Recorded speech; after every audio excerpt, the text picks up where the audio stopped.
going on, y'all? It's Fame4Ransom. I'm NormanFame. And I'm KingRansom. Yeah, we started this platform to give people in the city an opportunity to shine, whether you act, rap, or just doing something big in the city. And today, we got a special guest. Micaiah Jones. What's going on, man? What's up, man? Too much. What's up? What you know? How you been? I see you moving and shaking out here. Man, I'm just trying to make a way, man. True. I appreciate this opportunity right here to be heard a little bit more. We appreciate you, sir. Yes, sir. No doubt. So, I see you got the new web series going on. It's popping in the streets, you know what I mean? Views going out, skyrocketing, you know what I mean? Oh, man. Lost Kings, baby. It was actually a brainchild. It's a combination. I would never put all that on my shoulders alone. Right. But a combination. We got a great team behind us. A young man from Greenmount, right off of Greenmount. Terrence Smalls did the writing. He hooked up with a gentleman I met on the set of The Wire almost 20 years ago. He was a PA while I was doing security after they killed my character off. He just kept saying, "Good morning," and I'm looking like, this dude awfully friendly, you know what I'm saying? I finally said good morning back, and it just snowballed from there. Henceforth, everything comes full circle. Sitting here with y'all today. That's what's up. But let's take it back. So how did you get into like this industry? I've been wanting to do this since I was a kid, man. Honestly. And I don't even tell many people this, but I guess it'll be out there now. When I was a kid, I used to watch TV, and I used to be like, yo, when I grow up, I'm going to make myself white. I want to do TV. That was just my inner thought, you know what I'm saying? And then I seen the diversity. I'm 42, so you got to understand. I've seen the change, you know what I'm saying? And I was actually just driving tractors and trailers when 92Q had a commercial on saying if you wanted to be in a movie, send your stuff in. And that was for The Wire. I didn't know what it was for at the time. I was actually, and I want to say, I was headed through Virginia. It was fading out as I heard the commercial. Call home like, "Hey, Ma, that picture off the mirror on my dresser. Send it to this address for me." You know what I'm saying? And she did it. And I want to say about that following week, I was actually driving, and I got that phone call, and I couldn't make that audition that day. I was heated because I was out of town. And I told them, and they was like, "Well, we can schedule you for next week." I was like, well, I'm going to be local next week, so that's perfect. You know what I'm saying? Went in, and it just snowballed from there. They threw me out as an extra. They had plans for me, but I was young in the game. I ain't know no better. So they took full advantage of that, you know what I'm saying? Right. As far as the financial end of it, but that's life. But by episode 2, they had made me a character. I just did not receive that information. And I hope y'all listen to what I'm telling you. They will put you in a position that's going to work best for them. Pay attention. And it just snowballed from there. The big stars on set was just speaking all the time. You know, and like as far as I was concerned, I was just an extra. It was, "Hey, Micaiah, what's up?" And I'm sitting back like, they showing mad love. What's going on here? Because they had already shot scenes where they talk about my character, even though I didn't even know I was that character. You know what I'm saying? So they waited to the last minute till they could not pay me any longer. You know what I'm saying? So after that, I kind of got out of acting for a while. Went back to the regular life. Wanted to do it, but it was like, hey, got to pay the bills. And then I finally jumped back in, had some opportunities open up, and it's been rolling since then, my man. So during that time, like, would you say you like gave up on it, or? Never gave up. I'm not a quitter. So no, I ain't never give up. It was just like life. Yeah. My son has lived with me since he was 18 months old. You know what I'm saying? So that's first and foremost. Absolutely. You know what I'm saying? So I got to make a way for family, and then everything else will fall in place, hopefully. So it was just like a break. Yeah. Make sure we had everything together on my end as a man. Right. So early on, as far as like doing on The Wire, like what season did you start on, and how many seasons were you on? Season 1. I'm actually in all but like 2 episodes of season 1. As far as the first episode, you only see me because I'm walking in the background. Second episode, Andre puts the red hat on me, so that's when I was actually identified as a character. But like I said, they ain't tell me.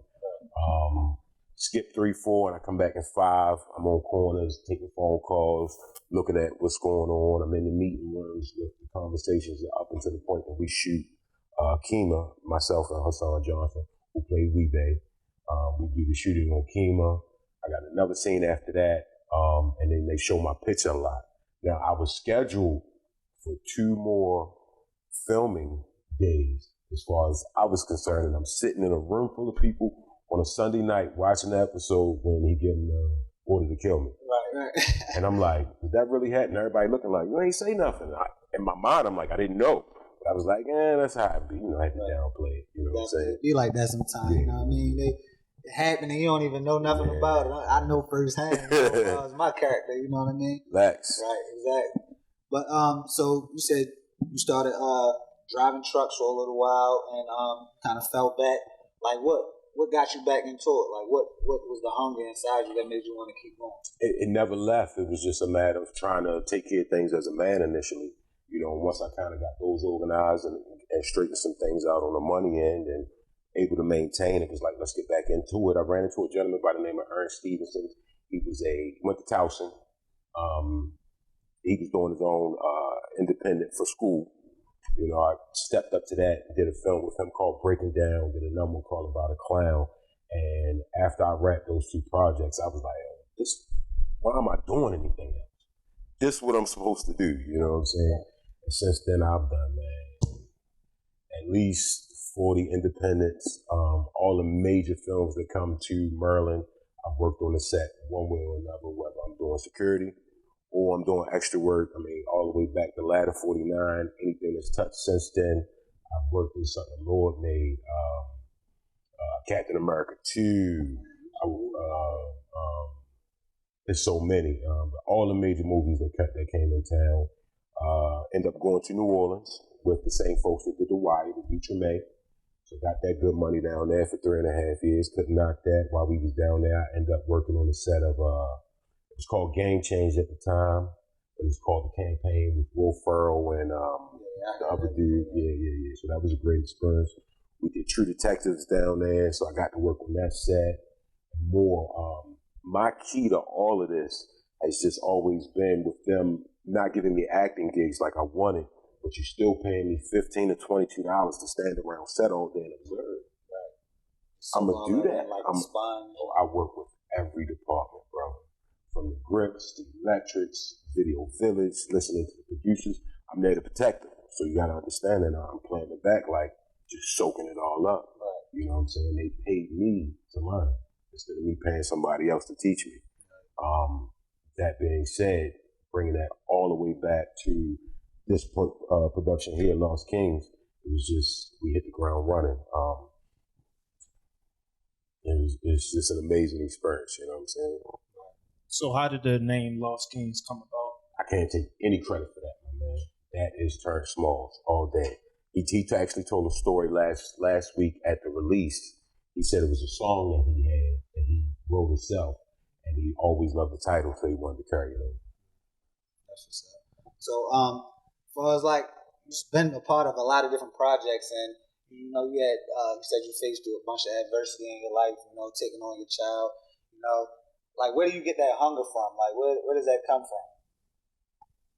It's just in me. Right. I can't even, you know, you can't quit. I mean, no matter what, if you want something, anything worth having is worth working for. Right. That's what Dad told me when I was little. A man can't eat if he don't work. You can't expect to eat if you don't work. If you don't communicate correctly at work and do what's expected of you, how long do you expect to last? So, you know, those are things that was instilled with me when I was young. So it's like, as the opportunities open up, no matter where it was, understand my first day on the set of The Wire, I realized that it's nothing else I wanted to do. It's nowhere else I wanted to be. I just had to move accordingly to put myself in the best position to win in the situation. Right. That's what's up. I know you're like a man of many talents, like directing, acting, writing. Which one do you like enjoy the most? If you would have asked me that 2 years ago, I would have told you acting, and I love it. Don't get me wrong. But where I'm at now, you know, I love the coach folks, acting coach, to be able to meet somebody when they come in, go over their lines with them, and see the progression that they can make in such a short period of time. I don't know if y'all seen White Boy Rick. You know what I'm saying? I had the opportunity to coach him because he's from Dundalk. Yeah, you know what I'm saying? Yeah. Oh, that's dope. I had the opportunity to coach him, myself, and Angela Gibson, which is the maid from 227, her daughter. So she came in from Cali. Me and her coached him for that role to make sure he got it. It was before he was casted. We did it for a couple of weeks, and he bagged it. And you see what happened with that. He was right beside Matthew McConaughey. It's nothing like sitting back in that theater like, yeah, I helped make that happen for that young man. You know what I'm saying? Yeah. So, as far as like Lost Kings, how far do you expect it to go? Is it as big as you want, or like you have a certain like standard that you want to get to? It is no, the sky's the limit. There's no standards. You know what I'm saying? As far as season 2 and the progression of the characters, it's going to be amazing. It's going to blow your minds. It's there for you. You have to understand with a title like Lost Kings, it has to come full circle. It has to come full circle. I checked out. Right now it's only 3 episodes on YouTube. 3 episodes, and only reason it is going to be, the attention span of folks in this internet is very short. So our initial plan was to do 6-minute episodes. And that way it would just, that way it would blend in and you feel like you got more. The 3 episodes that's up now is actually the cut that we did for Tribeca Film Festival because they had to have it in certain parameters. So we did that cut for them. Unfortunately, we had little small hiccups with the editing or with new scenes that we added and things like that, trying to get the timing right, plus the audio. So we was like, you know what? Let's just run with these 3 because we know the product that we have. And we'll do it even more effectively the next time. So it's only 3 seasons. It's 3 episodes right now, which carry the season. Okay, cool. Any plans for like future seasons? Like absolutely, absolutely. Cool. Anything else be uncivilized. Right. You already got all that in mind. Just in case you need any more actors, you got the Fame4Ransom. You already know. We take it back to the unrest. Right. Once I have to thank this man for having me come out today. You know what I'm saying? Norm, one of the strongest brothers I know in this state in the world as far as I'm concerned. I appreciate him. Me and him did the unrest together. You know what I'm saying? Which was we was on that Nike mentality, just do it. Right. You know what I'm saying? And we went out there with next to nothing with the team that was allotted to us at the time, and we brought what we could to the table. Unfortunately, it didn't work out. It's like we actually, I don't know if you had heard, but we've been this close to the door getting kicked open on several different projects. It's always something. We got to stop that. We got to kick these doors open. You got a dream, you got a feeling, you got a desire. Just do it. You're going to hear 1,000 no's. All you need is that one yes. Matt Porterfield gave me my yes when he was doing Solar's Point. I went in an audition for him. That was another local joint that they filmed out Dundalk. That was nationwide in all the theaters. You can see me in there, and what role do I play other than a security guard? Bouncing, you know what I'm saying? There's nothing wrong being typecast as long as you work. As long as I'm working. I try to tell them, you know what I'm saying? People don't understand that. In this acting biz, people, I don't want to be typecast. As long as you're getting work, I think that's all that really matters. You know what I mean? It is. So other than Norman, what's some other notable actors or other people that you work with? You name them, I done been around them or met them at some point. I mean, I did Triple X2. I did guard work on that, and I did extra work in there. I've been around Cube. Me and him had a couple conversations. When he was doing the Coors Light tour, we did security for him, look out for him. Great guy. I spent 9 months with John Travolta when we did Ladder 49. One of the nicest gentlemen I ever met in my life. We did the Wedding Crashers, so all of the cast on there, all of them was good folks. Like I said, we did Captain America 2. All them folks was good. I met here we go with the names. The one that played Hawkeye. Jason Arena, something Arena. The brother he won a Oh, you talking about Tupac, the guy who played Tupac. Nah, it was a different dude. Dang. What is his name? Either way, we're in New Orleans when I cross him. I'm gonna do that picture. Anthony Mackie. Yeah, he played Tupac before in a stage play before. Oh, he did. You right. My fault. Yeah. See, this boy is well versed in the business. You know what I'm saying? But I met him in New Orleans while we was doing Tremaine. Right. Just on the humble, we talked, and they actually gave me my award for having over 100 hours of on-air television time from HBO for the years that I've put in. And I met him at that party. So when we go to D.C. to do Captain America 2, I'm walking on set like, what's up? And he gave me that look like, what's up with you, son? Like, he's like, I know your face, New Orleans.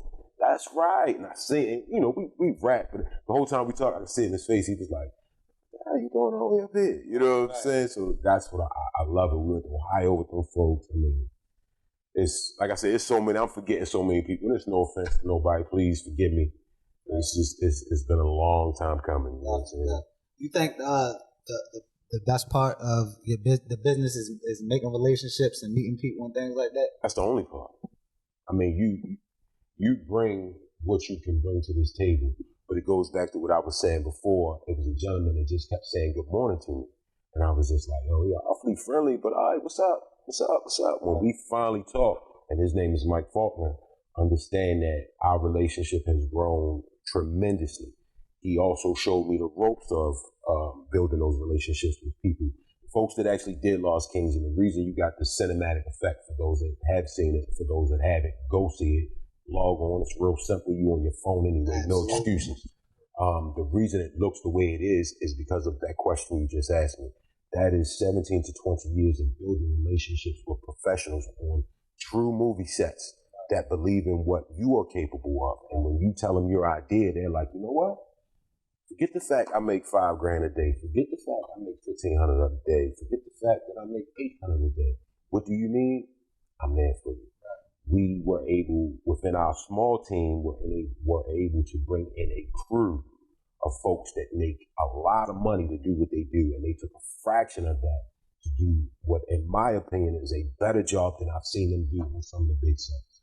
You know, so that's what people don't understand. You deal with prima donnas. I got great stories about stars.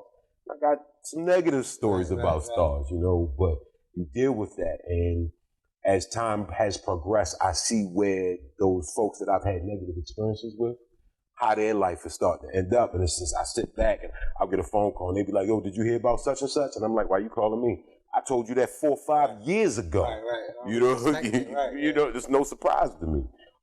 Versus those that have been friendly and nice, and I see where they are now, and it's just like, boom, like, yo, Idris was one of the coolest dudes I ever met when we did the Y. You know what I'm saying? He was real. We went out to Club 1 together. You know what I'm saying? He hanging with me in Baltimore, so it was like just really, really good folks, and I'm happy for him now. You know what I'm saying?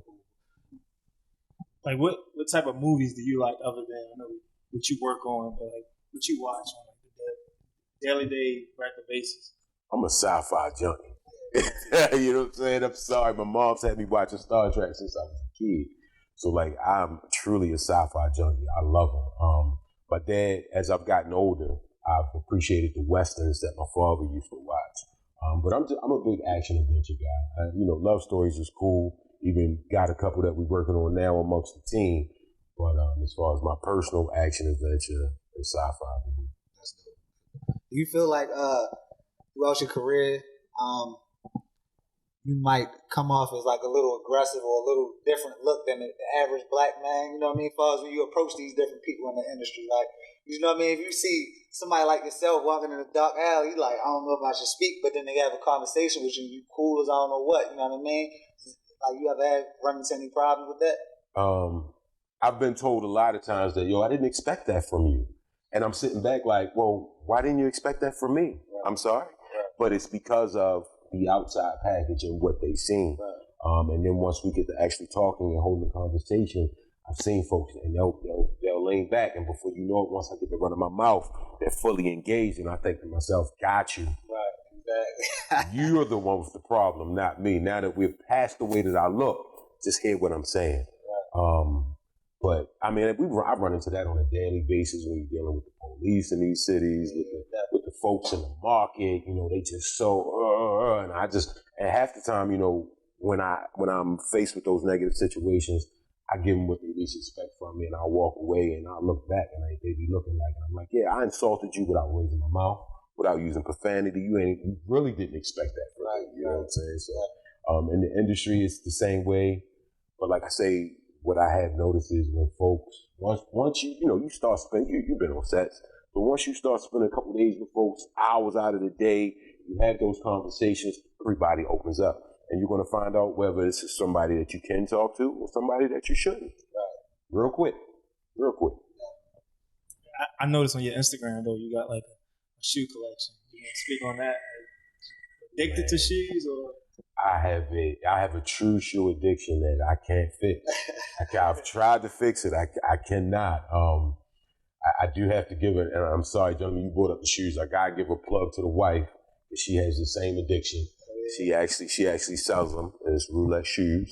You know what I'm saying? Mine, plug. Yeah, had to. Mine myself though, I mean, I got a wall, several walls. You know what I'm saying? It's just what I do. I tell you when it got bad though, when I did The Wire, my check was in the mail every Monday like clockwork. Right. Every Monday I'm opening a check like, we good. Right. It was to the point where I would get dressed in the morning, leave the house with slippers on and buy a pair of tennis to match the outfit that I was doing for the day. When I say a waste of money, a true waste of money. You know what I'm saying? Seeing as though now you could probably do a lot of resale. That's a very profitable I still got the boxes, but everything's still in the boxes, bro, to this day. I got shoes older than my son at this point. You know what I'm saying? They probably go for crazy prices. I got original J's. Exactly. Original. You ever think about selling them, bro? Absolutely not. Absolutely not. Right. The times get hard. You already know. The sixes, the Emphas, when they dropped, I was rocking mine from back in the day. They was red, they wasn't Emphas, but a couple days before they came out, and everybody like, where you get them? You only understand this is 1990 what? Right. You know what I'm saying? You spoke earlier about how even police come up to you and give you different looks. How do you feel about putting a project out like Lost King as far as the image that it portrays for Baltimore and things like that? I mean, to tell the truth? Honestly. To tell the truth? Yeah. I'm with it. I know a lot of cops personally, some of the greatest folks I've ever met. I would never not. But I've also had experiences with the ones that I did not know that put me personally into a stereotypical box and treated me accordingly, and it wasn't fair. I've heard stories over the years of knowing these officers, and you know what we've done with those stories? Some names have been changed to protect those, but it's on paper. It's just a matter of time before we bring it to the forefront. Part of the Lost Kings line is that police corruption thing, the gentleman who played that Justin Moulton, he played Emerson, great guy. It's a deep character though. Very deep, and unfortunately we wasn't able to film it all the way we wanted to initially, but with us coming up with the next season and everything, we'll have time to open and expand the characters a little bit more. If someone wanted to get into the film industry, how would they go about doing that? Back in the day, it was pretty difficult. It was about who you knew or what credits you had or what school you went to, but man, this world we live in today with the internet, cell phone cameras, come on, man, if you really got a talent, you have a platform to speak on it and show the world undeniably. So with the way streaming is, the internet, social media, if you have a talent, and then the quality of our cell phones as far as recording, I mean, all you got to do is figure out, put a plan together. If you have something script it out, write it out, put it on paper, put it together, and no one is going to believe in you more than you. Nobody's going to give you that opportunity without saying what you can do. So I would say the first thing is to make your own way as far as showing folks what you're capable of, put it out there on social media, put it out there on the internet. Because of those platforms, it has opened up a world for a whole lot of people that we would have never known as stars if it wasn't for the internet and the way streaming is today. So my first thing would be, buckle down, find out what you really want to do. What I will say is this. A lot of folks will take a lot of credit for the things they do. Nobody makes any of this happen without their team. So that's the first thing you want to do if you want to get into this industry. If you want to get into this business, you need to find people of like mind, desire, and heart. You do those things, and all y'all pull together at 100%, we'll kick down doors. It's going to be undeniable with the platforms that we have nowadays as far as streaming and things go. So as far as with all that being said, do you feel like it's a great opportunity for Baltimore to come up in this film industry? Absolutely. For a minute, we was doing pretty good. We was catching fire. We was catching heat ever since Ladder 49 came to town. It's been production after production after. I mean, it's so many. I mean, I forget the names of them. Especially, here in Baltimore and in Maryland, surrounding areas as well. They had the House of Cards, they ran for 6 years. Right up 95 by exit 77. I used to take that ride every day. So it's here. Unfortunately, the issue has been they monopolized the budget for the state for so long that more work has teetered off. But hopefully we can open a new door. Whether they come back or not, as far as bringing Lost Kings full circle, that's my desire. If The Wire wouldn't have never came to town, I wouldn't be sitting here talking about it. That just would not happen. That changed my life. Now, I say that because it gave me an opportunity to live something that I wanted to do as a child. How many folks do we have in these urban areas? How many kids do we have in a city that have the most steadiest hands in the world? But because there's no show in town, no opportunity for them to hold the camera and show how steady they can move it, and it looks like it's on a slide and the whole time it's handheld. You know, how many writers do we have that will never get that opportunity to put that work out there? How many DPs, how many people that can direct and accounting that's so good with numbers that play on these corners that could blow people away in the office? My goal is to bring Lost Kings full circle, and the team that I'm with, Terrence and Mike, is to bring it full circle back to Baltimore. To open the door, to open up opportunities for season 2, I want to do internships. They on the same page. For folks that we might have that next DP that makes $10,000 a day living in the house without gas and electric. Right. Can we help change his life? It ain't about what I'm getting out of this. The legacy you leave behind. I know I've been immortalized on many a camera. My son, my grandsons, all of them, they can go back and watch and be like, yo, that was Pop Pop. But for those that don't know me and never met me, if I could open up opportunities in other people's lives, and it affects people 2 generations after, that's what it's about. We would love to bring this back and film throughout the city because it opens up, one, it generates revenue. 2, it opens up opportunities for folks that did not have it. I didn't have that. I was driving tractor trailers when I was gaining weight. I was if you go back and watch season 1, I was 350 pounds, brother. I wasn't playing. That's because I'm sitting on my butt all day driving a truck. You know what I'm saying? When within 3 years, I had lost the weight. You know what I'm saying? I got all the way down to 175. Now I'm old now, so I don't do what I used to do, and it's coming back. But it's like, you know, the opportunity, if it's there, we can change lives. People are headed in directions that we can sway them off of, and not even knowingly or intentionally swaying them, but just opening the door for them to be like, yo, you right? How many rappers do we have in the city? How many hip hop artists do we have that can spit off the top of their head? Yo, put that on a paper. Add parameters, fade in, fade out. It's storytellers everywhere, but they don't get the opportunity. What I want to do is bring that back to Miami, is bring that back to Baltimore, to the inner city folks that can sit up and be like, yo, if they wouldn't have did that, then I wouldn't be here. I'm only here because of the steps that somebody else took. And that's how my life changed, because of the steps somebody that I probably never met took. I'm here talking to y'all now. I have to give that back to the community. I have to give that. So is Merlin capable of doing it? Yes, they are. With the talent that we have here, with the diversity of the living standards, we can double for any city. We can double for anywhere around the world almost, depending on what side of town you go on. So Merlin can handle it.